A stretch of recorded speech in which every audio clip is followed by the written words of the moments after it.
तरी खरं सांगू, भोरमध्ये 4 वर्षाच्या चिमुकलीची अत्याचाराच्या नंतर झालेली निर्घृण हत्या ही एक घटना नाहीये. हे आपल्या समाजाच्या आत्म्यावरची खोल जखम आहे. एक भडभडती जखम जी पुन्हा पुन्हा होतीये. फक्त शहर बदलतंय. या घटनेचं 36 सेकंदाचं सीसीटीव्ही फुटेज जेव्हा बघितलं ना, तेव्हा काळीज पिळवटून गेलं. आता हे तुम्हाला सांगताना सुद्धा अंगावर काटा येतो. 4 वर्षाचं लेकरू ते, हातात बाहुली घेऊन खेळण्याचं वय तिचं. आजोबांचा हात धरावा तसं ते लेकरू 65 वर्षाच्या त्या नराधमासोबत विश्वासानं चालत होतं. तिला काय माहितीये, माणसांच्या चेहऱ्यातला राक्षसाचा तिने हात धरलाय.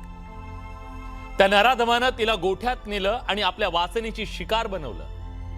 ज्या गोठ्यात जनावरं राहिला असतात तिथं त्यांना सुद्धा काहीतरी नीतिमत्ता असते. पण या जनावरांना आधी तिच्या देहाचे लचके तोडले. त्यानंही समाधान झालं नाही म्हणून तिचा ठेचून मारलं. केवढा आघात झाला असेल त्या लेकरावर. किती ओरडली असेल ते. कुणाकुणाला हाका मारल्या नसतील. कुणीतरी येईल वाचवेल म्हणून, पण नाही कोणी आलं. जीव गेल्यावर त्या नरकासुरानं तिला सोडलं. काय गुन्हा होता तिचा? एवढाच की त्या लेकरानं बाईच्या शरीरानं जन्म घेतला होता.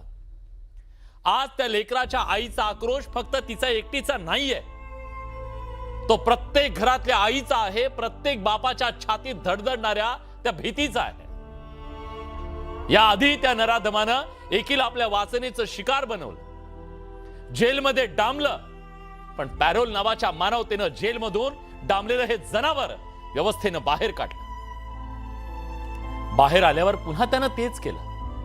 अरे, ज्यांची विकृती तुरुंगाच्या भिंती बदलू शकत नाही त्यांना बाहेर सोडलं कसं जातं हा सवाल आहे.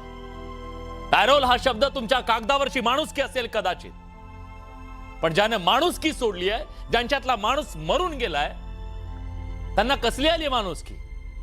त्यांना कसली दाखवायची मानवता?